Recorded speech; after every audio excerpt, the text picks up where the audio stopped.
Hey, Michael, how you doing today? Hey, how are you, Blake? How are you doing? Doing good, doing good. Good that you're on your way. It's going to be cool to meet you in person. But wow, what's been going on lately? You know, the Dr. Greer documentary just dropped. There's a lot of conflict of people stating that this was edited out of context, but this is a wild ride right now, Michael. What do you got to say about Well, that? I think now that the media is covering it a bit more, the giggle factor is lowering, but we still need to hit them with the solid evidence. That's what we need to do. Keep on hitting them with the solid evidence. That's what we got to do. We're not going to stop. Ufology will continue forward. You know, absolutely, the ufology will continue, but, you know, the major media doesn't seem like they're playing by the rules. They don't even want to touch the public's information, and they're always going with the same talking heads. Is things going to change anytime soon? Well, we're going to hit them with the 22-inch rims. That's what we're going to do. We'll get them. You know, we got the evidence that we've had so many videos, and it's just so frustrating that the major media is just not picking up on any of this. Yeah, well, you know, anytime you actually present them with the real material, then they shy away because it holds them accountable. That's what happens there. Holds them accountable. They'll actually have to cover it then. Well, if you go back to the newspaper clippings, they make a very good case for the historical legacy of gravity research dating back right around the 1950s, 55, 54 timeframe. That checks out with everything we've seen. It checks out with the sighting reports. So really, it looks like they made the breakthrough. And now the media is just slowly catching up to this. It's been 75 years that they've had possibly to reverse engineer a craft that was retrieved from Roswell, and they say that it'd be impossible to reverse engineer anything so advanced, but I don't think so. We have these great minds from the planet. Do you think it's possible that we have indeed reverse engineered something extraterrestrial in nature? Well, that's the $64 million question, isn't it? And we need to find that physical evidence to prove that, but with enough manpower and money, they can do anything. You know, they've been trying to keep it a secret so long. It seems like we're back at square one with this new drop from the Senate and Congress. It was a big nothing burger, as you stated. Big nothing burger, yes, that's true. That's true. All right, Michael, you drive safe. We'll be looking forward to seeing you in just a bit. Sounds good. Okay, Sounds great. Good.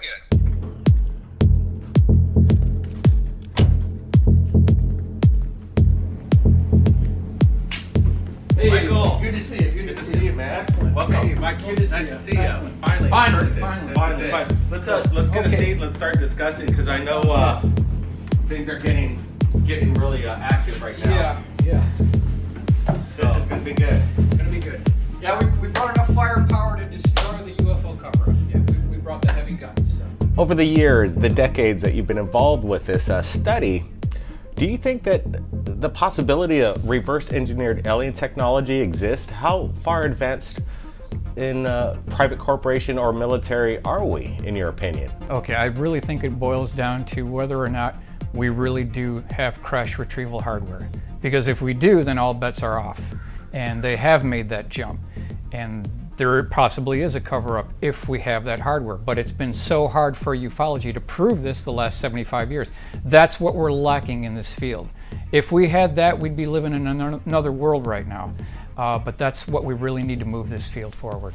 If they indeed do have the technology, would it be wise for the government not to tell anybody about it, especially our adversaries? Like, you know, they kind of want to keep it on the down low and blame it on possibly an alien threat just in order for the other countries not to have a knee-jerk reaction like, wow, we have this kind of technology, the US has this technology.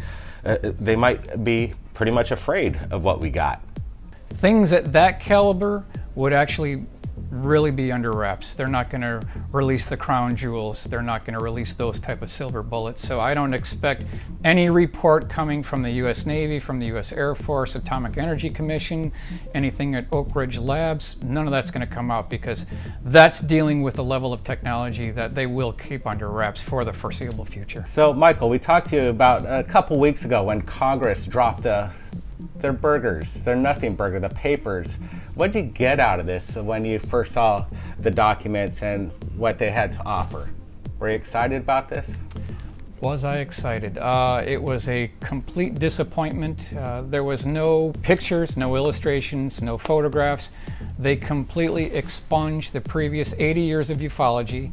You know, we've got pilot reports, we've got US Navy reports, we've got gun camera footage, we've got everything they've got at the Pentagon, we've got everything they've got at MacDill Air Force Base. Why isn't that there? What about Gordon Cooper's sighting? Why isn't that there? It's like they just completely whitewashed and pushed all of that under the carpet and expects all of us to forget about it. Well, it's not going to go down like that, so we're going to cover it. So about 3-4 years ago, they brought up the UAP term to replace it with UFOs. Do you think this is kind of like a psyop operation to make the consciousness of the masses kind of forget or be confused about the UAP language that they're bringing up all the time? I don't think the narrative is by accident whatsoever. I think they're governing it, they are monitoring it, they're navigating around certain issues for their benefit, but they can't erase the past. David Marler has a fantastic collection in New Mexico. That can't be erased, because that's going to go to the university there, so that's never going to go away. Plus everything that QFOS, now he has all those files. How are they going to compete with that? They can't. Whatever they try to throw up, they'll never be able to compete with it. You know, I know you brought over some documents, some case files from the historical archives that you brought forward. Let's go inside, take a look at some of this stuff. Let's do it.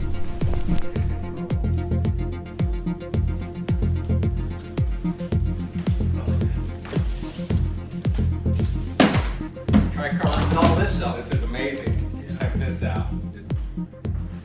Okay, Michael, you probably got about maybe 80 pounds worth of information here. You got all these binders, 1, 2, 3, 4, 5, 6, 7, and you got some models here of the TR-3B, it looks like.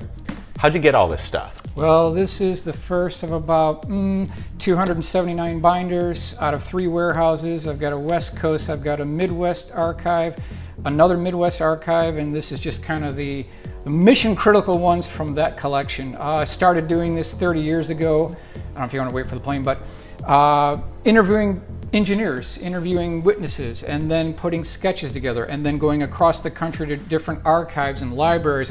Some crazy fool's got to get boots on the ground and actually go through these files and pick out the drawings, the sketches, illustrations. That's how it started. All right, well, let's dive in, man. Where do you want to get started? Let's have a seat. With the historical cases. Excellent. All right, let's do this. You know, I've always looked forward to see these in person, so I guess we're going to start from the beginning. We're going to start right here, yes. We're going to start right here. Some of these you guys are already familiar with. And the good thing about it is these cases, they all have documentation and paperwork to actually back it up. So I didn't do anything if it didn't have a sketch, drawing, illustration, 3-page eyewitness report, and a flight path report. If it didn't have that criteria, I'd passed it away. I moved on to the next one. But this is a case in Alabama. The woman was driving home. It was about 9 p.m., not too far from Mobile. As you guys know the story, we've covered it before. She's driving down the road. She hears this boom. Her whole car starts shaking. She stops the car, she gets out, looks under the vehicle to check the transmission. Transmission seemed to be okay. She drove another half mile, and then off to the right, she sees this craft, which is approximately 276 feet long. It's about 80 feet tall. And she said that it had portholes on it, and we'll start at the top and we'll work down. The upper transparent section had these windows that wrapped around the forward leading edge, 1/3 of the craft. In back of those transparent windows, she could see what looked like 5'10" humanoid looking beings that were wearing these white tight-fitting flight suits. They were kind of like antiseptically sterile environment. That's what they were in. Now if we go further down from there, there's another wraparound transparent section. Then below that there were these circular portholes. And what was interesting is when she was below this craft, she could see from one side of the craft all the way through to the other side to the other porthole. That's crazy. The unique perspective she got. And what she said is, and this is critical, the inside of the craft reminded her of a truss bridge cross beam and girder construction. It also looked like something that you would see on the East Coast where they have the shipping yards. They had these multiple bulkheads where they're laying them down on the keel, and then these multiple bulkheads. That's what it reminded her of. Okay, so we'll continue on this one then. If we go further down here, she said that she could see a door that was closing from right to left. And as we mentioned before, this has all been documented. Here is the APRO bulletin, and I've got the date right here. This is volume 32, number 2. This is 84. This is the original sketch that went with the report. So just want to show that we're actually documenting this. So let me ask you, Yep, go ahead. Michael, you know, when you get in close, we see like rivets that are holding this together. Yeah. So, you know, in my opinion, a lot of people are going to say, like, if ET wouldn't use rivets, so what's going on here? Obviously, it's advanced craft. Well, who's fooling who, right? That's the question. If we continue down here, if you look at this lower section here, now she said that she could see an asphalt road on the bottom of this door area. And then on the left-hand wall, and this is critical, the left-hand wall, she said that she could see what looked like tubes, pipes, and cylinders on the left-hand wall, something that looked like a Midas muffler plant. We've heard this before, a Midas muffler plant. Now, below all this, there were 2 additional transparent gondolas with those same 5'10" humanoid-looking beings, and then just above those gondolas, at the bottom, you'll see these 24-inch by 24-inch highly polished mirror reflective devices that were in the form of a cross. About 7 minutes later, this craft departed at a slow rate of speed, and that's essentially the 1983 Alabama case. So if this was in 1983, Right. it resembles kind of like, you know, a cigar-shaped Tic Tac a little bit, you know. Is this something, in your opinion, that's been reverse engineered? They say that they witnessed like these little beings in there. So you have like man-made material along with extraterrestrial and existence piloting this. What's happening here? Well, just go by the eyewitness report, right? She said that it had rivets fastening the whole thing together on the outside exterior of the craft. She said it had highly polished mirrors on the bottom, and she said she could see cross-beam and girder construction and the bulkheads on the interior. It's screaming man-made technology. All right, what else you got here? Let's check it out. Late 1958, Guantanamo Bay, Cuba, interviewed the actual report. Now, in the recently released Pentagon report, they talk about a lack of evidence, right? Why don't they interview their own naval personnel? This is the original sketch from Chester Grzinski. This is late 1958, Guantanamo Bay, Cuba. This is his original sketch. They're on the USS FDR aircraft carrier. 9 p.m. at night. This is not the first time the USS FDR had any kind of UFO sighting. It's multiple occurrence. And it was the first aircraft carrier to carry nuclear weapons on board. That's what's interesting to note. Now, the story goes, 9 p.m., there's chaos on the aircraft carrier. Everyone inside is running and swearing to get up onto the flight deck where the aircraft are. When they got there, this is his original sketch, and there were about 25 naval personnel on the flight deck. What they saw was this kind of yellow light approaching the aircraft carrier. As it got closer, this was no yellow light. This was a 200-foot long cigar-shaped craft that had cutout windows in it.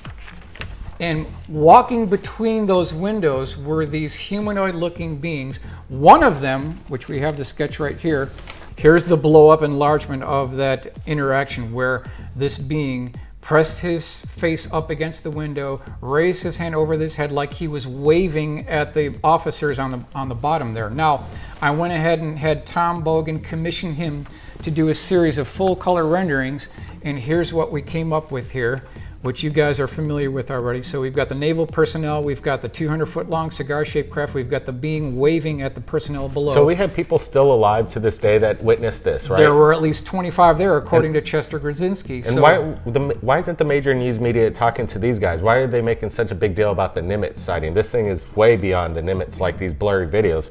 Do you think there's like actually clear video of this, or well, like film? Why does not the U.S. Navy pull the radar tapes for that night? They've got that. They could interview the officers.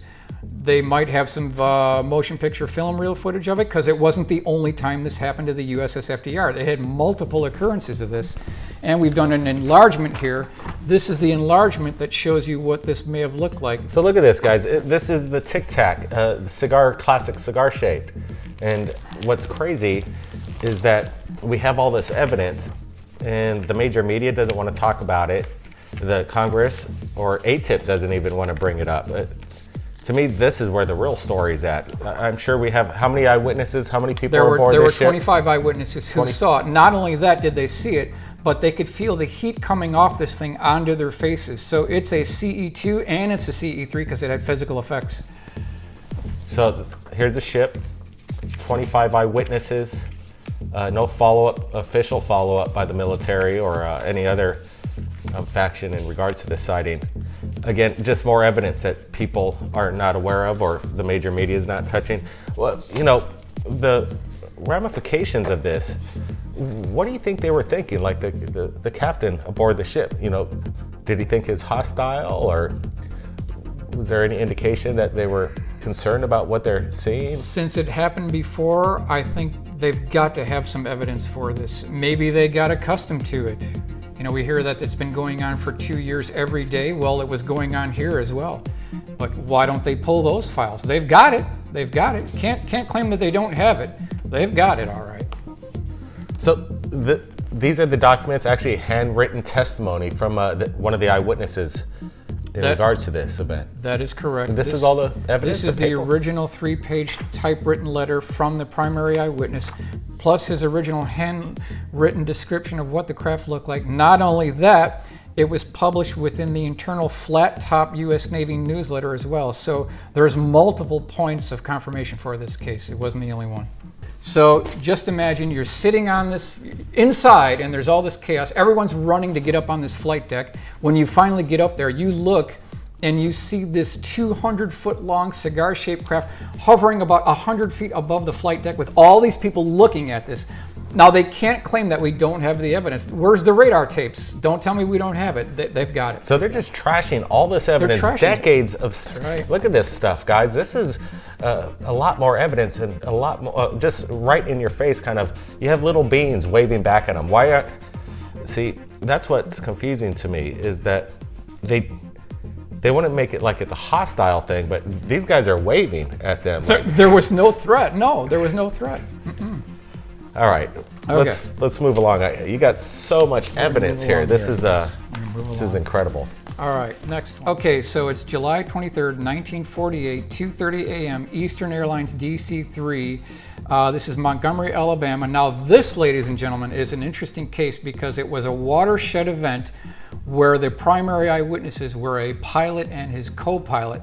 They could not debunk the credibility of a commercial airline pilot. So this is back in 1948. This was a turning point in history of ufology because they just couldn't deny the credibility. So they're flying, you know, all of a sudden this, you could call it a cigar-shaped UFO, is actually heading right toward the airliner itself. They had to make a banking evasive maneuver, and when they saw this craft, it was sort of cigar-shaped, but it had like flames coming out of the back of it.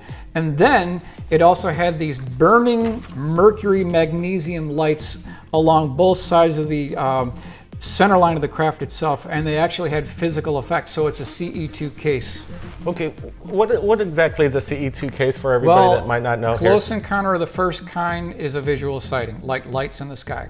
Close encounter of the second kind is when you have physical effects where there's broken branches, you've got car engine stalling, you've got lights dimming. That's physical effects. That's CE2 case. CE3 is when you have an interaction with an ET or alien being.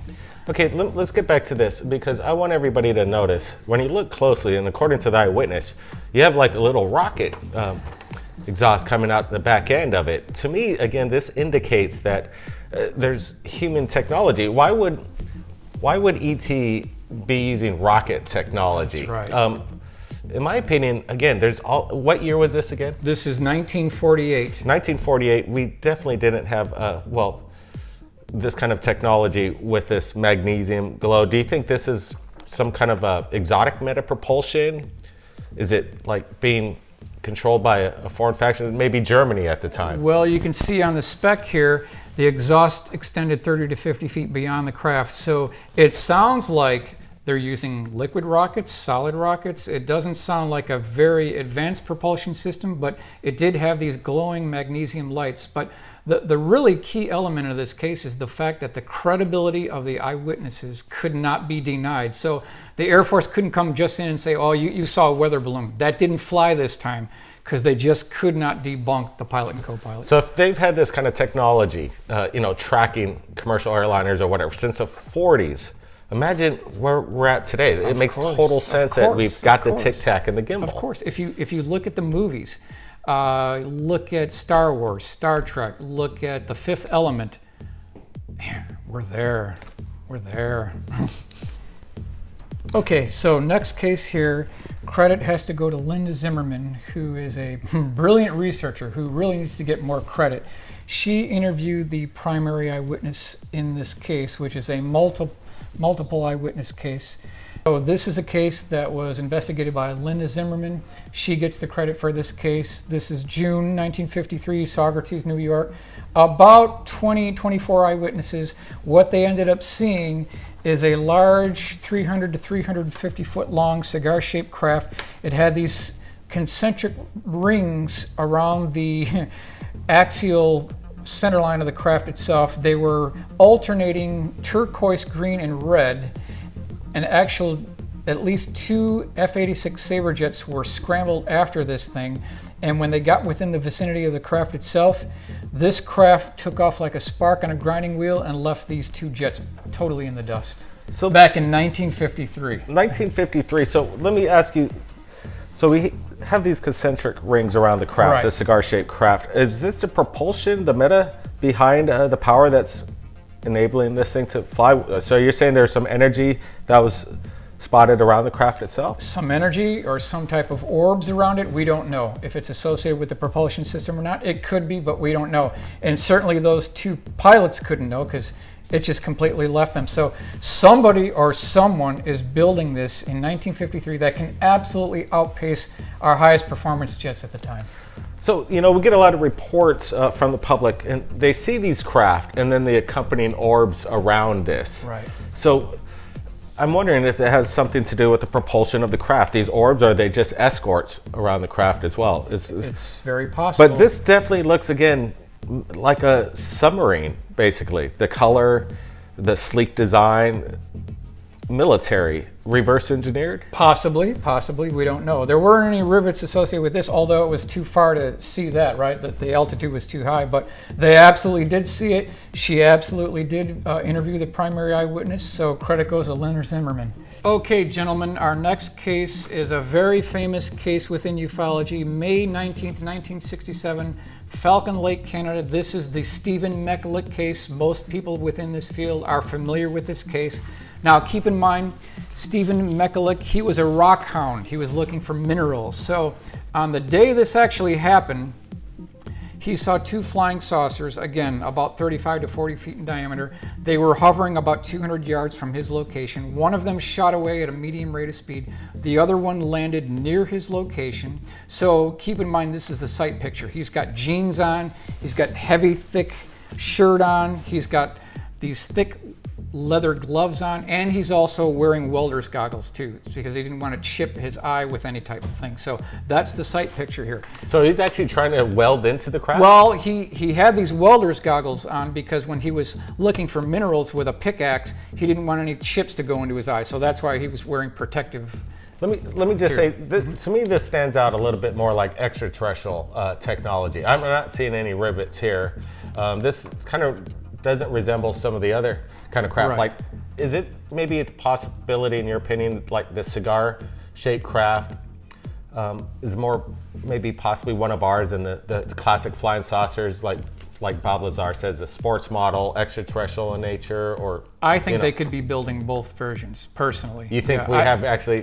There's no limit to what configurations they want to build. Although I will state that, the configurations that are reported just go beyond description. The weirdest, craziest contraptions you can imagine, that's what people are seeing. And so that's where the question is, would there be a man-made contingent to those craft? They're just too odd. they're odder than any strange science fiction movie you can see. I mean, who would even design something like that? We can get into some of those cases, but certainly the cigars and the saucers they can do. So this is coming from an individual eyewitness. Do we have any kind of like other evidence besides his testimony? Was there any like residual? Well, yeah, there is evidence. So what do we got? Getting back to the case then, as this craft landed, he could see that there was a door that opened, and it was all this purple violet light came out. And then on the other side of that door, these are some of the original clippings from the Gray Barker collection at Clarksburg, West Virginia. On the opposite side of that door, there was another little section that's very hard to see here in this illustration, but this is a Tom Bogan illustration. On about a 15-degree radial angle from the door that opened up, there was this little port that had these individual 1/16 diameter pinholes that looked like a CNC machine did it, perfectly drilled holes in a grid pattern, which will become important. Now, as he's walking up to this craft, and you can see here he is looking inside the craft, he could hear what he'd term unintelligible voices and laughter coming from the inside of the craft. I'm not making it up. This is in the report. He heard laughter. So he started talking back to whoever or whatever was inside, like in different languages. Can you hear me? Can we talk?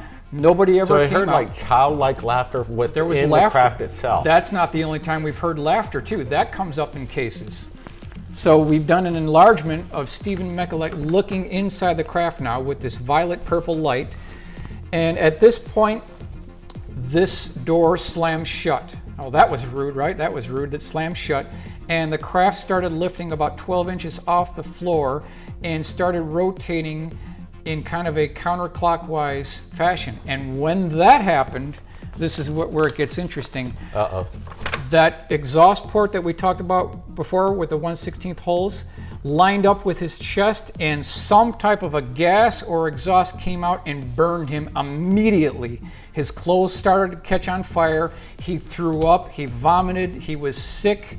And what's interesting was it kind of like a warning, get back? I don't know. No one knows. No one knows. Now, he recently passed away, but he was a credible eyewitness, and he had this ongoing physical evidence on his chest because the hole pitch on that exhaust port, maybe like 3 inches by 3 inches, that's the hole pitch, lined up exactly with the burn mark on his chest. Bring it in here. So these are the burn marks, red burn marks that Stephen Michalek received, and it matches up perfectly apparently with the craft itself.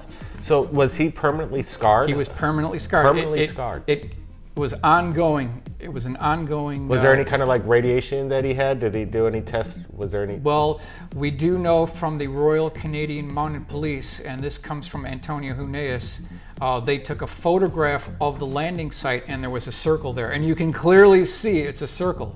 So there is some residue from the landing area. Yep, there was. This is an enlargement of what it looked like when he got burned. His clothes started on fire too. This is the newspaper clipping with his original sketch. Foul smell persists. UFO sighter suffers chest burn.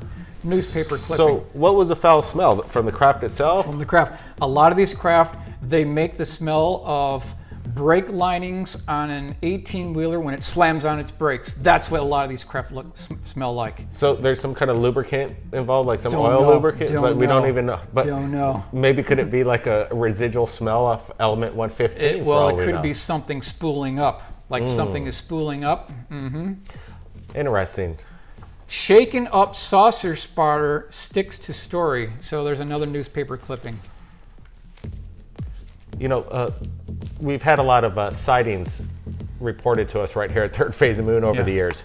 And I think it's kind of one of the first times I've actually heard of like these burns. Like I know we've had scoop marks and, you know, things like implants being implanted in people, that kind of nature. I'm just wondering if this is, see, there is, some people might say, well, UFOs are a threat now. Well, I just think he was at the wrong place at the wrong time. Yeah. If he was about another 20 degrees the other, he wouldn't have got burned. So he just accidentally got in there. It wasn't a purposeful thing. It doesn't. Especially with the childlike laughter from within the craft. It's like almost, they're almost playing with them or, you know, engaging them in a humorous way. So it's really interesting stuff. I know you got all these files. Sure. Let's just keep going, man. This is awesome. Okay. All right, so the time frame here, 1951, West German Air Base. We have astronaut Gordon Cooper, who became a Mercury astronaut. So we're talking about a credible eyewitness here. It was the meteorologist at the West German base over a period of 2 consecutive weekends when they saw these squadrons, repeat, squadrons of UFOs flying over the airbase. And at that time, Gordon Cooper's like, hey, he talked to his wingman, we should go try to intercept these things. So was Gordon Cooper then an astronaut at this point? Not at that point. It was 51, so that was too early at that time. Okay, this is like basically reminding me of the Tic Tac Nimitz encounter with Shraver. Like, this is a representation. You see these, jet fighters engage the unknown, but in this case, now we're seeing 4 silvery discs. So they got in their F-86 Sabre jets. So we've got Gordon Cooper off to his left, his wingman was there. They both went into about 60-degree angle of attack. Now, from what I'm told, they did attain the altitude where these were at, but an intercept was completely out of the question because these craft, they could turn on a dime, they could make 90-degree left angle turns without stopping at all, they could reverse, and any type of intercept with a conventional jet was completely off the table. So it's incredible because Gordon Cooper, he's kind of one of these astronauts that have spoken about the UFO phenomenon, kind of like an advocate. Correct. I know you're kind of a fan of Gordon Cooper. What stands out to you about Gordon most often? 2 things. Number one, he talked about this at the United Nations. He wrote a letter to the UN. He was there. They talked about it, so that's on record. The other thing, too, is he wrote a book called Leap of Faith where he describes this encounter in great detail. So there's a historical legacy to back it up. This is something that I would want to see at Area 51 if it could actually be there. Is this Area 51? Well, let's get the backstory on this. So it's 1957. Gordon Cooper is at Edwards Air Force Base, and what they're doing is they're filming the setting up of precision landing equipment. So you've got motion picture film reel going, you've got jets landing, they're setting things up. All of a sudden, this 30-foot diameter disc-shaped craft hovers over the dry lake bed at Edwards Air Force Base back in 1957. Maybe about 30 seconds. Out comes these landing gear legs. The craft lands on the dry lake bed, stays there for about 60 seconds. Then it hovers back over the dry lake bed. The landing gear retracts back into the bottom of the craft, and then the craft departs. And they got it all on film. Yeah. And we're hearing reports that, we don't have any credible evidence. We don't have any film footage. They have it. They've got the footage, whether it's at Andrews Air Force Base, Wright-Patterson Air Force Base, Edwards Air Force Base, the Pentagon. They've got the footage. All they need to do is pull it out, and there's your evidence. So it does exist. So what happened next is Gordon Cooper was told to develop the film. A courier came over from Andrews Air Force Base who had a chain basically on his wrist, like handcuffed to his wrist to a pouch. That film was put into that pouch, and then from there, the film disappeared. All right, so, it seems consistent when there's like footage of these UAPs, UFOs, whatever you want to call them, like the film or photographs mysteriously disappear. It happens all the time. What's crazy. So let me ask you this. Were these Army officials or whatever with the cameras, were they expecting this craft? No, they weren't expecting it. So what's up with the truck? Is that just for the they had to drive everything out into the dry lake. So they were there to film. They were filming up the setting up and the landing of precision landing equipment. So they were already filming, and then this thing comes out of the clear blue. I don't think they came out of the clear blue for no reason. They knew that because correct. Setting up a camera equipment in this time of era, that was a major process. And I got a feeling they wanted to be seen, obviously. Well, that appears to be the case, but the bottom line is we've got the footage, and it's somewhere. So they can't claim that there's no evidence for them to investigate. They just can't make that claim anymore. So it's curious to me that they have this footage, and they're showing us this fuzzy black and white flare footage when they have this kind of footage that's been within somebody's possession. They have very clear motion picture film reel footage of this up close. Very clear. The whole UFO crash retrieval phenomenon is very interesting. I think the policy has been from the very beginning to cover this up. This is certainly what took place with Roswell. There was that initial press release, could have gone the other way, but they withdrew it, backpedaled a little bit, threatened witnesses, and since then it's clear that there's been a very strong cover-up, a clampdown on all information on this, to the point where they will ridicule witnesses, they'll threaten witnesses, and if you step too far, there have been suspicious deaths associated with a number of these crash retrieval incidents. This is a very serious subject. It's not just Roswell, not even Aztec or the Kingman crash or the Kecksburg case in Pennsylvania, 1965. There's a lot of these. I think our government is neck deep in crashed UFO retrieval incidents. And this is a subject they take very seriously and will go to any means possible to cover this information up. Yeah, I want to know what happened. Honestly, going back to December and January, we heard about 180-day countdown, right? June 25th comes, we get a BS report, nothing really there, and then the story's been dead since then. I have not heard a peep in the mainstream media about any progress, about a task force making anything public. Where are the crashes? Where are the pilots? Where are the aliens in the autopsies? Who's got the technology? After we interviewed Lou Elizondo, I have not gotten any more closer to any of the answers. Honestly, I feel that we're further behind now than we were, say, 6 months ago, very easily.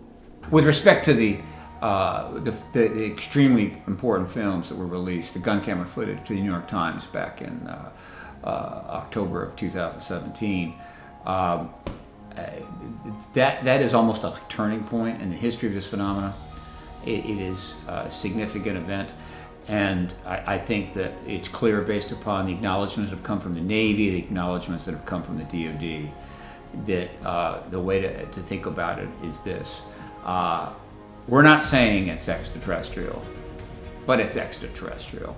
And because they can't go there yet, because what's going on right now is an effort to get congressional hearings. Everything you see happening, what Lou Elizondo says, what Mark Rubio does, what Andre Carson says, who is one of the committee chairs, about having hearings, it's all about getting to hearings. And getting to hearings requires that you present a circumstance and a platform where the fine members of the House and Senate committees, both Democrats and Republicans, are comfortable about saying, yeah, let's have hearings. Which is why you constantly hear about the potential national security implications of this. Could be a threat, potential threat, and so forth. A lot of people are overreacting to that. That is necessary. That is a very comfortable and appropriate platform to call these hearings. Let's have some witnesses come in and talk about it. Now, once those witnesses, military witnesses, are in front of those committees, they're going to say what they're going to say. They're not going to lie. And then we'll get the real picture. And people may be surprised that the threat aspect of this is probably not, is going to be downplayed. It is not going to be what you think. I personally know some of these witnesses, and I'm aware of some of the others. And by and large, amongst the military witnesses that are mentioned from time to time, the sentiment is not threat. It's not that. It's actually more like message, or transition, or what have you. Even though they are military, their job was to defend the country. And so, because of the fact that hearings are paramount, and getting those hearings, saying extraterrestrial, getting too far afield on this, is undermining the ability of those politicians to go, yeah, let's do hearings. Yeah, the New York Times article said basically that we have recovered material from otherworldly vehicles. Direct quote. They said it. This should have been front page news. Kind of slid under the radar there. That surprised me. And now they're basically backpedaling again, retracting it. I'm not sure what's going on here.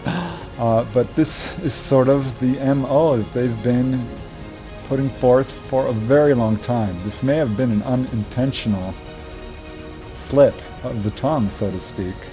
I really wonder about this because we do have material from otherworldly vehicles. Not only material, we have the entire craft, lots of them. So it was an encouraging step forward there for a second, and then they took 2 steps back, which is really unfortunate. When Lou Elizondo was on my show, that was like the pinnacle of disclosure because he was basically saying things, but with his non-disclosure agreements kind of stopping. So it was more of his inferences. But that's the person who ran the Pentagon program, DoD ATIP, so he would be the person in charge. He actually said in the interview, if you recall, that he had seen the 4K, 8K quality videos that we are not able to see. And pretty much we haven't heard a peep out of that since then. And that's what ekes me the most. I want to know when and what. How much more time are we going to wait for disclosure? And what is disclosure? Is it what Lou Elizondo said, that we are not alone, that things are visiting us? Or is it the day they show us craft and see the bodies and the pilots? Do we get to meet them? That's the day I'm looking forward to. It's a very interesting situation with the whole government cover-up right now. They do have the hardware, they do have the technology. It is absolutely being covered up, I think, for a number of reasons. Basically because they've been doing it from the very beginning. This is the policy they've adopted and they've followed it ever since. They've painted themselves into a bit of a corner here, so it's going to be hard to extricate themselves from this cover-up. And I think they don't want to do it. They've got this technology, and I think it's greed and power that is sort of keeping this cover-up in place. But now there's a lot of pressure coming out on all different sides to release this stuff. I don't think it's to their benefit to do disclosure. I don't think they're doing it voluntarily or to help the people. I think they're doing it to benefit themselves because they need to keep control of how this disclosure is rolling out. And they're beginning to lose control. So if they don't disclose, they will lose all credence. They will lose all control over people's perception of this phenomena. So I think that's the driving force behind disclosure. That and perhaps the ETs are eminently possibly going to show themselves, which I think must have them shaking in their boots. So I don't know. I don't think we're going to see full disclosure. The end game of disclosure is obviously the craft, the bodies. I'm not sure we're ever going to get that from our government. This 9-page release that we recently had was full of lies. They're saying we're just beginning to study this. No, that's not true. There's no evidence that this is extraterrestrial. That's not true either. To call it, balloons, radar clutter, possibly foreign technology from China or Russia or even ourselves. I'm like, really? You think this might be you and you don't know that? This is just so many lies. I mean, it's a nice 180-degree turn leaving open the possibility that there is extraterrestrial stuff out there. I think Lou Elizondo sadly has been railroaded by the government. I want to know who's telling the truth, who's got the answers, and if someone has the answers, are we aware of them? If we are, that's who we should be asking the questions of. Lou couldn't answer questions because of his non-disclosure agreement, but is there someone more that is in the shadows that does not have those NDAs that can actually tell us what's going on? How far advanced do you think private corporations have in technology? Do you think Lockheed Martin may have developed a Tic Tac? Has Lou asked Lockheed what assets they have in their possession? Wow, that's a really good question. Let me answer this this way. Have we asked? Yes.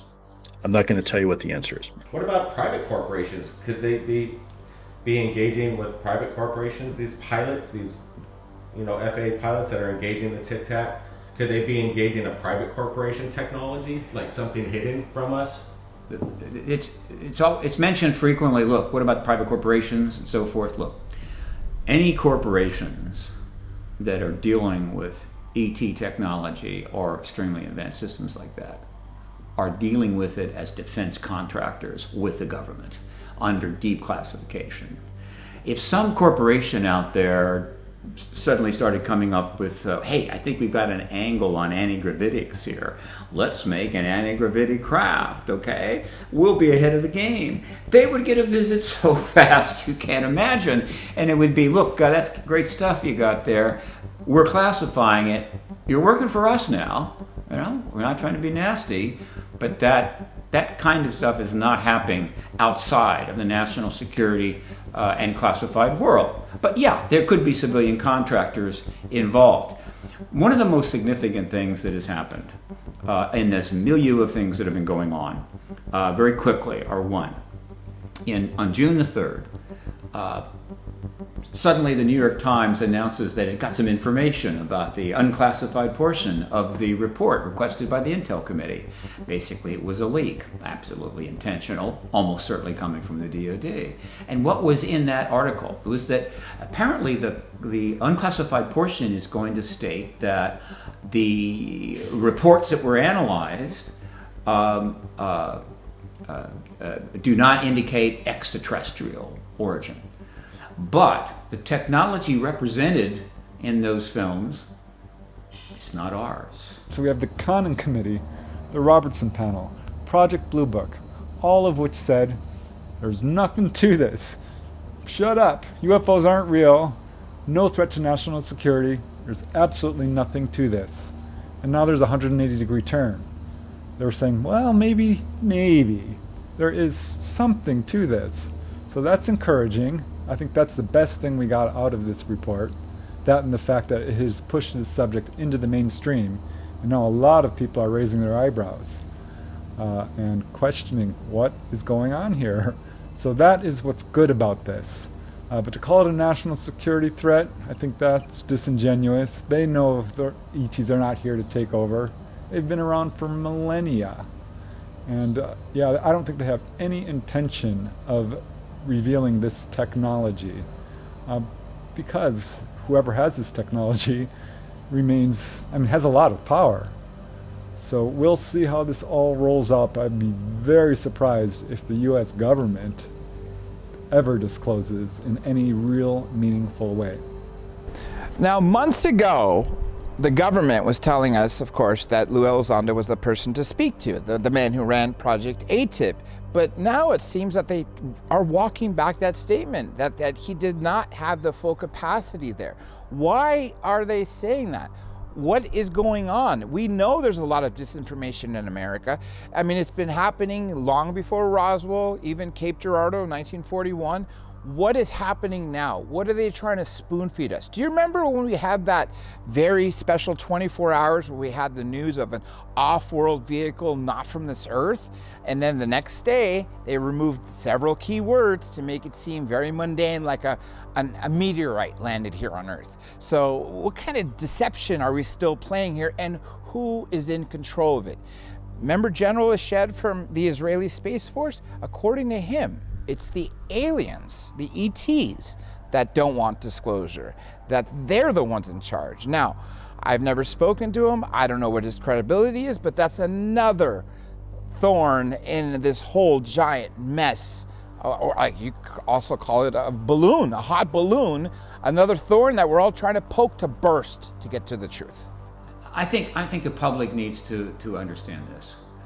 The extraterrestrial presence, which goes back 74 years in the modern era and may go back 74,000 years, has always been a potential threat. Okay, right? If your neighbor has a chainsaw and he's out there in his backyard cutting down trees and stuff, he's a potential threat. He's got a chainsaw. If your neighbor gets in front of your front door and you look out the peephole and he's there with a chainsaw looking really angry, he is now a threat. There is a big difference. And so they've always been a potential threat. All right, it had to be viewed that way. But understand, the government's known about the ETs since 1947 latest, okay? Huge amount of evidence and research has been done over the years. That cumulative evidence does not indicate they are a threat by any means. They will always remain a potential threat because you never know, they could wake up and have a bad day. So, but given the fact that you have a truth embargo that contains the full knowledge that we need to have, people are going to speculate, and certainly the threat is going to come up. Plus, the threat scenario does serve some entities and so forth. But the concern that at the core of this is a threat scenario in which the government is going to use scare tactics to get money, to move people, to motivate, to change minds. I don't see it. I'd be shocked if it happened. But given the fact that we have to get out from a truth embargo, and national security is key to getting the engagement and the attention we want, that inevitably is going to keep the threat aspect in play, and people are going to play on that. And I get it. It's not ideal, but hey, when are things ideal? But I've been in this for 24 years. And not as a researcher focusing on one case, for 10 years. My job was to try to see the bigger picture constantly. That's all I do. The bigger picture says no, they are not a threat. That is not going to be the outcome here. And unless I learn differently, that is my position. Just one last question. What if they just roll it out and just say, here it is, versus this cat and mouse game? Why do they want to go through these hearings? Why doesn't the president just come out and say, hey, look, we've had this since 1947, we've reverse engineered it, now we could build our infrastructure around this, free energy or whatever energy that, we reverse. Why don't they just roll it out and be simple? What's up with this slow breading crumb? There's two reasons why it's happening this way. One, the fundamental truth is still the most profound in all of human history. The acknowledgement of the ET presence will be the most profound event in human history as far as I'm concerned. And that means huge impact, broad impact, lots of uncertainties and unknowns. And so it has to be done responsibly. It just can't be, I get up one day and say, look, it's time to tell them. And so the president calls a press conference, says, yeah, there's ETs here. Sorry, I didn't tell you sooner. That is not responsible. That is disruptive. The second problem is when you have, for national security reasons, I'm not going to argue that, when you have had to lie for 74 years, day after day, when you've had to undermine research, when you've had to do things that are a little bit shaky, maybe even illegal, though the fundamental policy of embargo, truth embargo, is legal. Just ending it, that's not the way to have win-win here, right? In other words, you want to do it in a responsible way. I call it the public relations-driven extrication program. To minimize the damage to participants. In other words, if you're going to do it, let's try to make it win-win-win-win if we can. And so the way it's going down is servicing that concept. And and the way it's going down is this. There's only one person in this country that really has the constitutional basis to inform us of the extraterrestrial presence, and that is the president. Nobody else has the constitutional authority. It has to be from the president. And in order for that to go properly, you need to have congressional involvement as well leading up to it. You need a process of transparency so that instead of reinforcing the fact, oh yeah, now you're telling us the truth, suddenly you decide to tell us the truth, instead of reinforcing that, it starts to inculcate again in the American people a sense that, okay, this is what I wanted. I want to see you involved. I want testimony. I want witnesses. I want to see a process, and then I want to see the president come forward and confirm it. That makes me feel not only that I'm getting the truth, but my government will start to operate in a way that it should, and I'm hoping it continues to. Well, what we're seeing is with the major media pushing forward this narrative that the aliens are a threat, and I think one of the reasons is because this is what our government is trying to make us perceive, that aliens are a threat. And we do have a sort of a fear-based media anyway, a fear-based society. And fear sells, let's face it. But I don't think the evidence is at all good that ETs are here to take over. They've been around for millennia. They are actually, if you talk to people who are taken on board, they're being physically healed. They're being given messages about overpopulation, about pollution, our warlike ways, the dangers of nuclear proliferation. They're spiritually evolved, or spiritually enlightened, I should say, as a result of their encounters. So I think if you objectively look at what really happens when someone's taken on board, It's very encouraging. I don't think there's an alien threat at all. This is a narrative our government is putting forth so they can remain in control. The real threat is their jobs.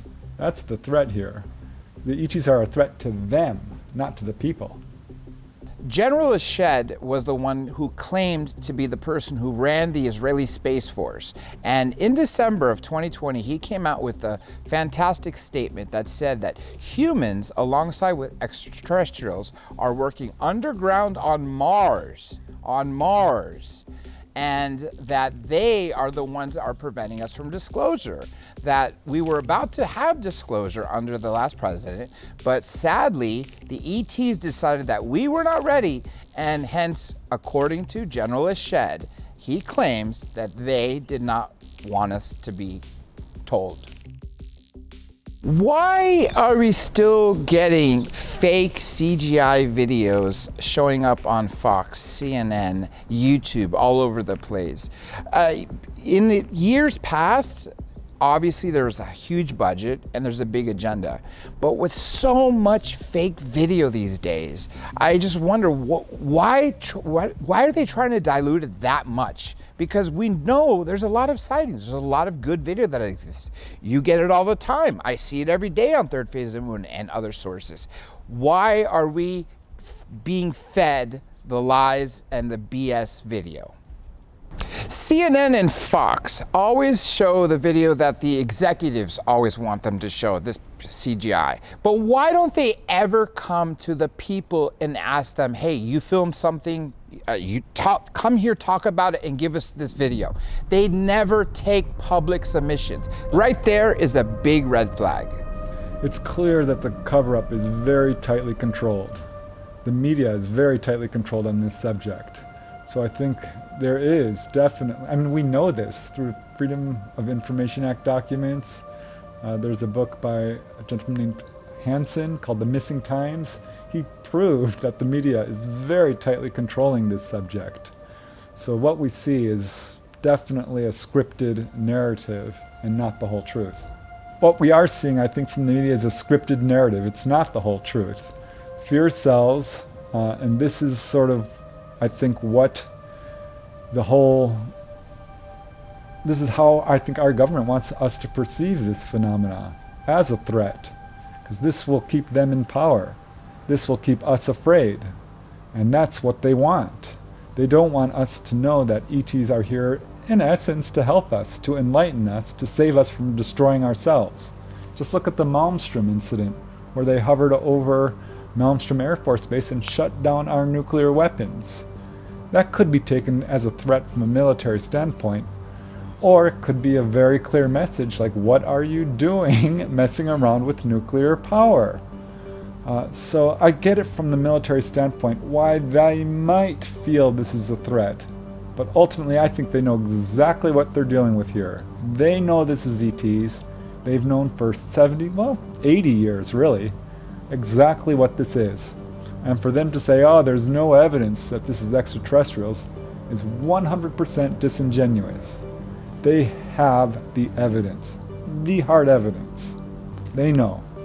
You know, they keep wanting to show us tic-tac, gimbal, go fast, and basically the only videos that they're showing us are from the Navy. Why aren't they showing us anything else? Is it because they want us to maintain this threat narrative that we're going to have this alien invasion to keep everyone scared, to launch us into a World War III? I mean, it doesn't make sense where most of the videos come from the people, not the United States Navy, yet that's all we see.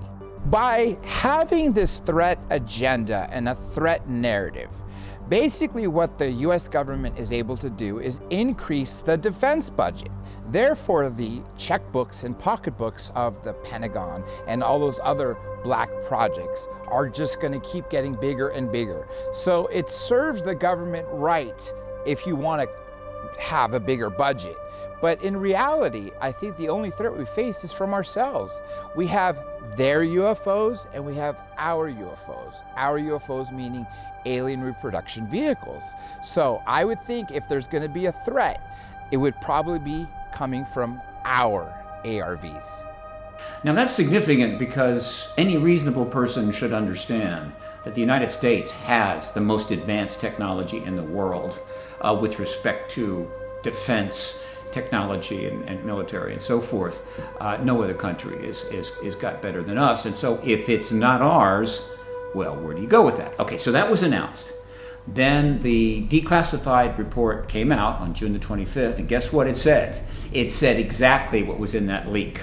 Okay, it wasn't long, it was only 6 pages, but key to those 6 pages was, we don't see extraterrestrial yet, but we don't have that technology. Okay, that's very significant. But something else took place, and that is that not unexpectedly and almost certainly intentionally, a leak may have already occurred since the classified report was submitted to the Congress on June 16. All right. And this leak went to Richard Dolan. Now, he's publicized it. He's put it out in one of his blogs. And essentially what happened was someone, if it is legitimate, and I have strong feelings it's legitimate, someone that received the classified report on June 16, June 17, verbally reported it or gave it to a person very close to Dolan, someone he trusts, all right? That person wrote it down and gave it to Richard. Richard put it up on his blog and literally showed what he was provided. And I encourage people to find this and read it. It's just 2 or 3 paragraphs. But what was in that leak is that, according to what this person stated, was they were briefed on all of the advanced propulsion systems the United States government is working in, including anti-gravitics, right? Nuclear. There's a list of them. And then it states that all of these propulsion systems are under the aegis of DARPA and being conducted by a group called Group 6. All right? And then the paragraph under that, it says something very profound. Essentially, what it says is this, that these propulsion systems are tested at the Nellis test range, and that it's likely that a number of sightings that have been made are sightings of these efforts and these propulsion systems that we're testing. And then it says these propulsion systems are not tested outside of the Nellis range. And so those sightings that people are referring to cannot be these propulsion systems. And so they've taken it to another level. So what has happened there? They've actually done something I don't think has happened before. They acknowledged to 4 committees the kinds of propulsion systems they're working on. They include anti-gravity, all right? So they're saying, this is what we're working on. And then they're saying, but what you're seeing in those films are not these because we don't leave the Nellis test range with these. In other words, we don't fly them over Phoenix, Arizona. We don't fly these things around aircraft carriers. That is extremely significant if that is in fact in that classified report to Congress. And if I'm a member of Congress, such as Andrew Carson, who is the chairman of a House Intel subcommittee, I'd be saying we need to have hearings, which is exactly what he did. So that is a state of some of the things people need to pay attention to. Not many people have seen this leaked material from Richard. I'm sure if Richard finds out that it may not be valid, he'll certainly tell us. If he gets more confirmation, he'll tell us that. But I'm positive that the DoD, when they briefed those 4 committees, which is like 70 members of Congress, they knew some of that was going to be leaked. They wanted some of that to be leaked because it's all part of a process leading to hearings, which helps the DoD and the Congress and ultimately the president extricate itself out from this 74-year truth embargo, looking as good as possible with minimal disruption. So what's the end game? The end game is hearings by military witnesses. For the public, what do we get out of it? Well, ultimately, the first thing we get is disclosure. All right. First of all, the public will get to see some transparency. Millions, hundreds of millions of people are going to watch these congressional hearings. They're going to go on for days, multiple committees, military witnesses, the best kind. And we're going to see information coming out in a transparent way. That is going to be very helpful, very encouraging, and people are going to love that. Ultimately, that testimony in these hearings will give the ability of the president to finally confirm the extraterrestrial presence, Just that, okay? And so they're going to get disclosure, finally, 74 years after Roswell. And then once disclosure takes place, we enter the post-disclosure world, and that's when a lot more hearings can be held on a lot more issues, and the public will start getting more and more information, which ultimately will include the state of re-engineered ET tech. Not only what have we been able to do, but here is how it's going to help you. In other words, they will finally get the benefits of that research and whatever it can provide to our current state of affairs in terms of dealing with the issues that we now face. One of the talking points put forth in this 9-page document was that perhaps this is our own technology. And this is actually a good point, because we do know that this has been reverse engineered. And some of this is in private hands. And it's clear that this is a very compartmentalized subject. So some of the stuff we're seeing, like the Tic Tac incident, is a good example. That might not be extraterrestrial. This could be some segment of the secret government flying stuff around that the rest of the military doesn't know about. And could be a part of a very carefully controlled narrative that they're putting forth. Because if one of these things comes down and attacks people, well, they can say, look, ETs are evil, they hurt someone. When really that wasn't ETs at all. And this is one of the things going around. This is part of the buzz in the UFO field right now, that perhaps there will be an alien threat coming forth that's staged. So we have to be careful about this. Some of the UFOs that are flying around, I have been told this by people who are in the know and are in a position to know the truth. Some of these craft are our own. Absolutely. And it's not just the TR-3B, others as well. So I think we're in a situation where we have to be very careful what we're looking at here. We're in Los Angeles, and let me tell you, we're getting a lot of contacts. A lot of people are reaching out to us in regards to the UFO phenomenon. A lot of people are kind of remaining a little silent in regards to some of their sightings, but it seems that they're opening up with more information, more videos. So buckle up, everybody. We're on location with the panel members. We got Rich from Goof On, we got Dark Hour Paranormal. Brent's behind the camera, but we're here. We're going to show you what you guys want to see, a UFO sighting. So let's get to it. Check it out.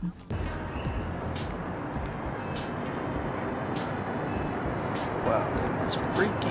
This might not be UFOs, but there's something. Either somewhere there's a facility over there that has a bunch of blinking lights, or they're just UFOs standing there, or what? I don't know what the heck's going on over there. Because what I see over here, these are all airplanes and stuff, but over there, those over there don't seem like, they have blinking lights on top, but they don't seem to be planes. Not too sure. This is very curious. On the video, we're seeing 3 sets of 2 lights on the bottom, and then directly above it we have these flittering lights which appear to be white in color on both of the ends, but in the middle here we have this anomalous red flashing light. Now instinctively when I'm looking at that, I think, well, this must have something to do with the FFA, something licensed, but at the same time the span that this encompasses over the sky in respect to, you know, the light bit of traffic that we see underneath against the city in way of reference, either we're looking at 3 independent crafts and possibly maybe they extend laterally into the air, or we're looking at one giant craft wherein we're not seeing the outline. And of course this has been observed in different phenomenon, especially in the way of seeing the TR-3B. I've heard many cases where you see the 3 points, but you're not seeing the distinct outline of the craft itself. If, in fact, they are the propulsion points that we're seeing, not actually illuminated lights, then that might make sense in the way of something being cloaked, and perhaps that's what we're witnessing here in this particular video. Well, Vegas, as you know, has an airport right in the center of the town, basically. So I don't know if we're looking at airplanes coming in for a landing or even taking off. It's interesting because you have three sets of lights where you have the white lights on the bottom, and it looks like there's two lights, which makes me think it's planes in the distance, you know, like coming in for a landing, they're landing lights. But then you have two white lights on top, you know, or higher above the lights on the bottom, and then a red one in the center above the white light in the center. So it's really weird. I don't know if I'm looking at towers on a mountain or airplanes coming in for a landing and there's a helicopter in the middle. It's really odd. It almost looks as if it could be one craft as well, and it's just sitting there, you know, quote unquote mothership. I don't know, man. This is one of those things where you have to say what makes the most sense, because it's that unusual. You can't line it up. You can't line up the white lights, the red light with the city lights, because we don't get enough time to see where they're moving or if they're moving. But to me, it looks like they're stationary, and that makes it more intriguing. So is it one craft, three craft, six craft? I don't know. It is a mystery, but it is Las Vegas where everything goes. So when I received this video, it's pretty interesting because I liked eyewitness testimony. You could hear it in their voice. Apparently, they know the area very well. They're filming out there. The guy's filming. He says these are obviously airplanes lining up to arrive at the airport in Vegas. But then he pans to the right and says, "Well, what are these things?" He's baffled, and you could hear it in their voices. They're not understanding what they're seeing. So it's kind of cool when you have the reference from the airplanes panning to this other massive object, if that's indeed what it is. In my opinion, if it is an object, it's about maybe 400 to 500 yards wide and maybe 100 yards in its height. So if this is something that is that large, I would have hoped that there would have been more videos out there. But I do believe that the video is authentic. What it is, we don't know. But why isn't the major media picking up on this stuff? We've been trying to get this kind of information to them for years now, and they refuse to touch it. That being said, if this is something that is a phenomenon in this kind of size, who's building these things? Is it from other world, or is it something reverse engineered and it's, you know, one of ours? This is something we want to find out.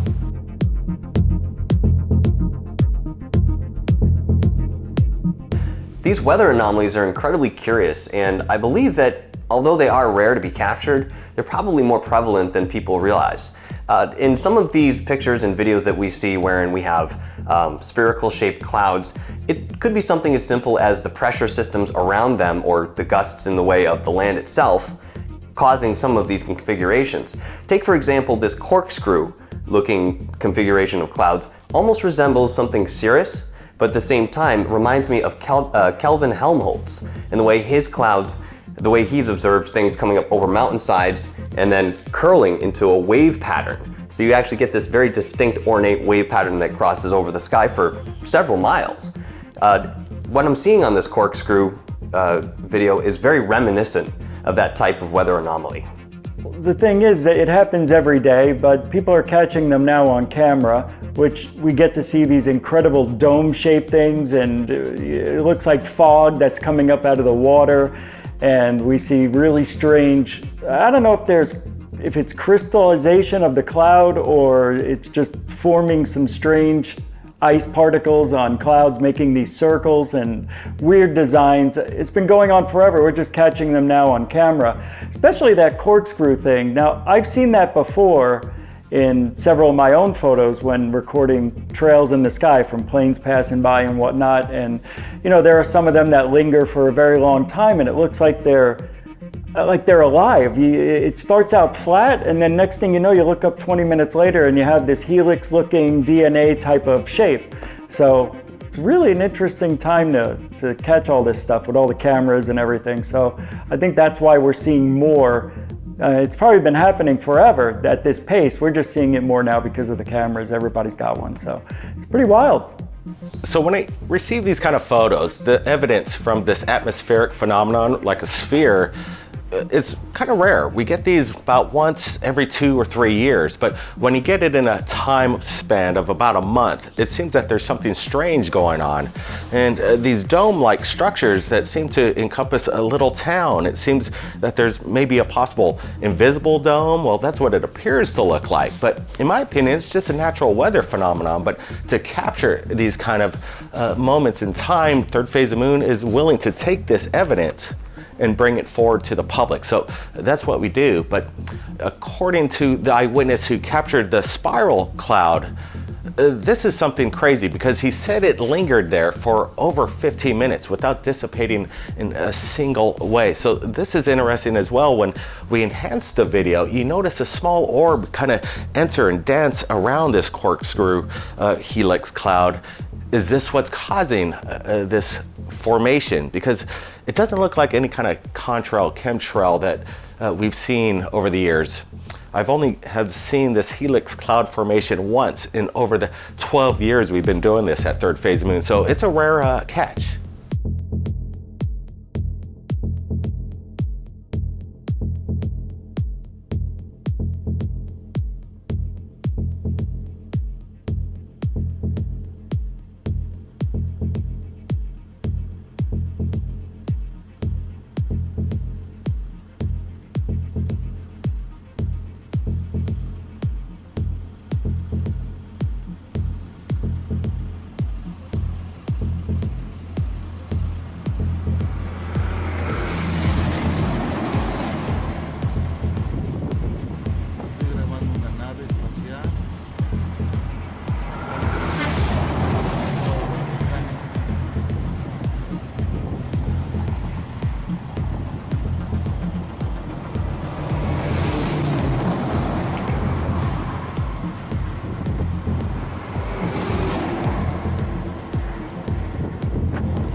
So this bit of footage is also very curious. Not only do we have one anomalous craft in the sky, we actually have two.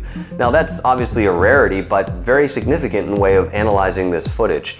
So the first craft or anomalous object he's focusing on is something that sort of has this T construct, just sort of hovering there in the sky.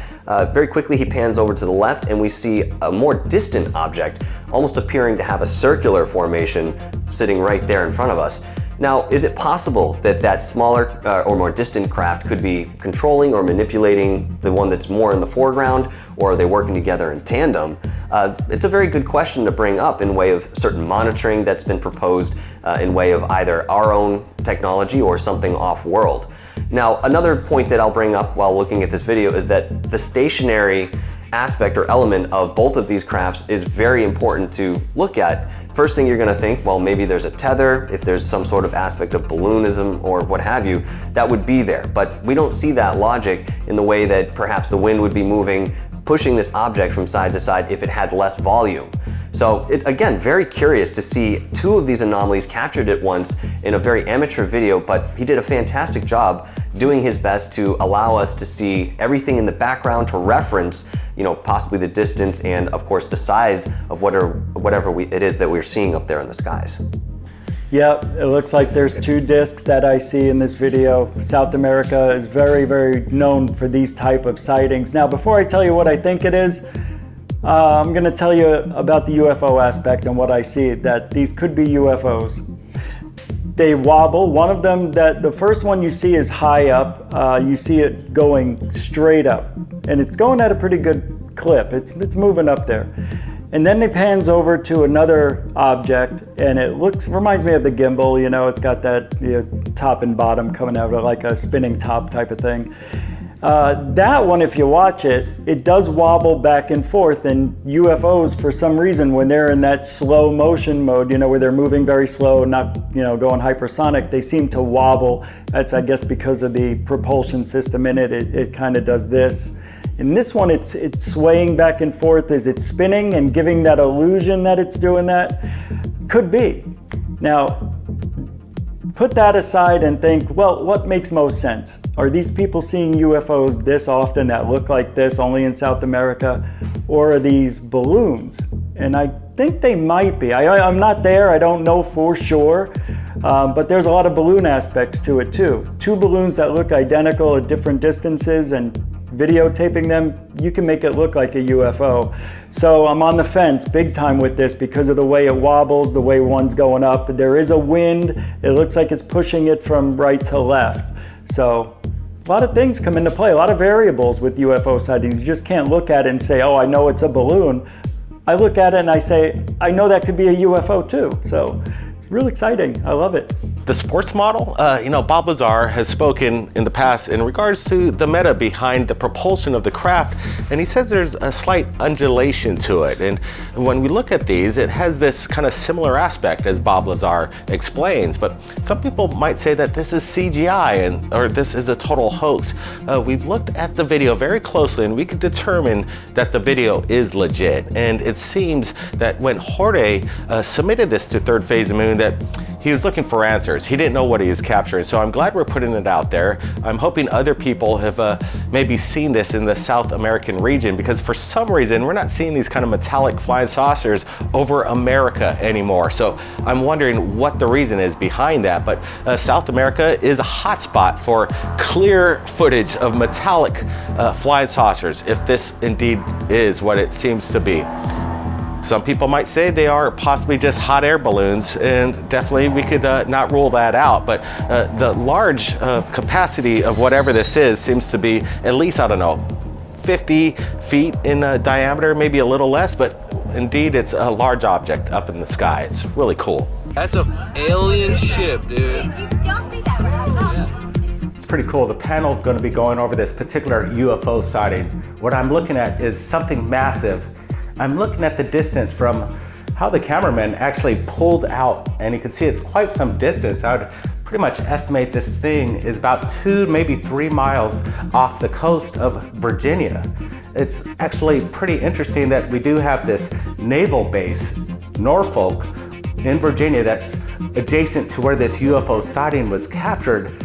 You could almost see this certain UFO doing kind of a circle in movements. It's actually spinning. It looks metallic and it looks huge. I'd estimate this thing to be, again, 60 feet to maybe 100 feet in length. The height is huge.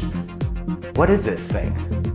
You can say that again. This video is awesome in and of itself. We've seen other anomalous bell-shaped objects in our skies before, and a lot of them were actually hovering off the surface of some large body of water, specifically the ocean in many ways. Now, what's significant about this sighting is the location to me, and that is in Norfolk, Virginia, where the Philadelphia experiment had a particular hand with that location. We know that the USS Eldridge disappeared from the Philadelphia Naval Shipyard and then appeared in Norfolk for 2 hours. So with that history, or at least loose history in our mouths, what comes next in the way of sightings around that same area? Have they been working on certain technology that we're just not familiar with and haven't been focused on because of perhaps things that happened at Area 51, or we're looking over at Rendlesham Forest, our focus being diverted while they're still covertly working on some sort of technology in locations just like this? So again, with this particular video, it's something I've seen before, but it raises more of a question not necessarily about the existence, but exactly what it is we're looking at in respect to the surrounding area and the people involved in some of this developmental technology. The bell, or as the Germans call it, die Glocke. It's very interesting. It does look like it, very, very similar to that bell, or whatever you want to call it. And when you look at this thing, it's out over the water. It looks like it's stationary. I don't think it's moving in any direction, up, down, whatever. And it looks like it's slowly turning, like left and right, just hanging there, kind of like a light fixture or something. It's really odd. It's almost as if, well, you don't see anything hanging from it. You don't see any propellers. You don't see anything happening around it. Like sometimes you think you might see the propulsion exhaust or something coming out, nothing. So then I have to think, okay, this looks like maybe could be CGI, like the best I've ever seen, but I don't think it is. That looks like it's out there over the ocean, and it looks like it's a couple 100 feet up in the sky. If I was to guess the size of it, maybe 25 feet elongated. Man, I even seen a picture, a couple of pictures in a sequence where it looks like the object was a disc-shaped object and then extended out in 3 different stages to look like this. So I don't know if we're seeing that again. It's very rare we see the same UFO over and over again. I know we've seen this before earlier. I think a guy named Mike something or another had it over Florida. Very, very similar. So we'll have to keep our eyes open. It's been a while since we've seen it, but wow, it could be the bell.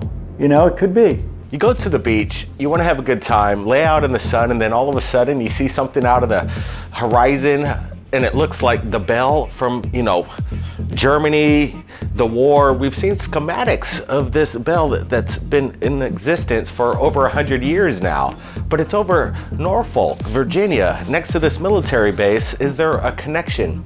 Some people might say that this is maybe some kind of an illusion, like Fata Morgana, but is this maybe a ship out there and it appears to be floating above the surface of the water? I'm not exactly sure. From what the eyewitness is stating, he says this is alien out there. So he thinks it's otherworldly. Could it be? I'm not exactly sure. I'm more inclined to believe that this is some kind of maybe old technology being tested over there in Norfolk, and we're seeing it captured in broad daylight. Incredible stuff. Yeah, it's like a saucer shape. It's not moving at all. It's not a plane. It's not like a blimp. Yeah, you know, what's interesting about this is that there actually happens to be a supposed underground base 6 miles out from Point Doom, which seems to be really close to where this was filmed.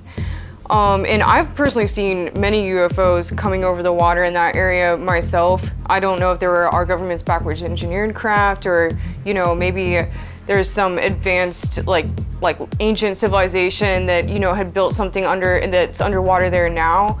But from what I've heard, there's been many accounts of UFOs coming up out of the water, especially by Catalina Island. They actually have UFO tours on Catalina Island of these UFOs that have been seen coming out of the water in the area.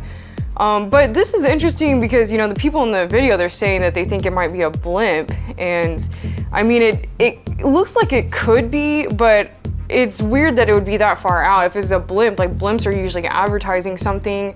So, you know, why would they have a blimp that's advertising something way out where no one can see it?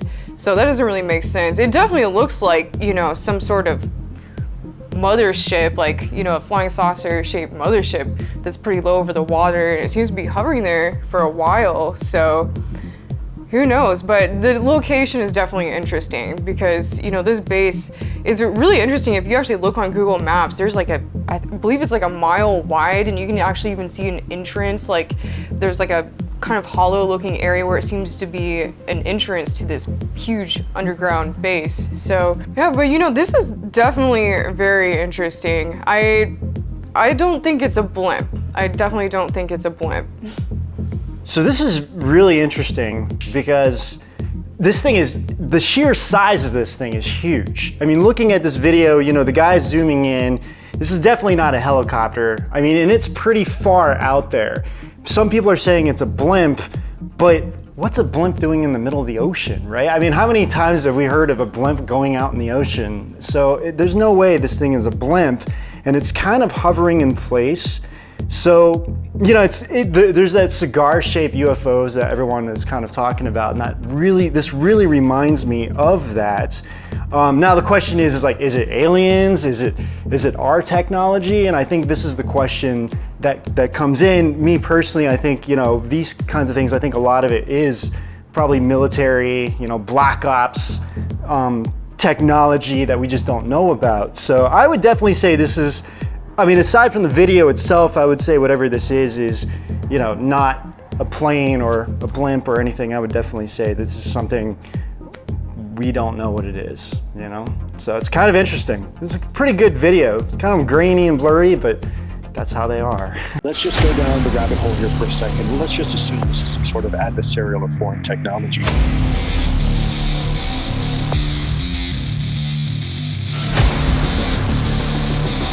Most of the more than 120 incidents over the past 2 decades are not from the U.S. military or other advanced U.S. government technology.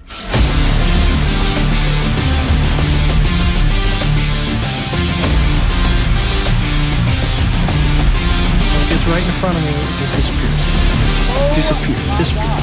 Like gone. To be clear, he's referring to this giant object as a tic tac, because he said it was shaped like one.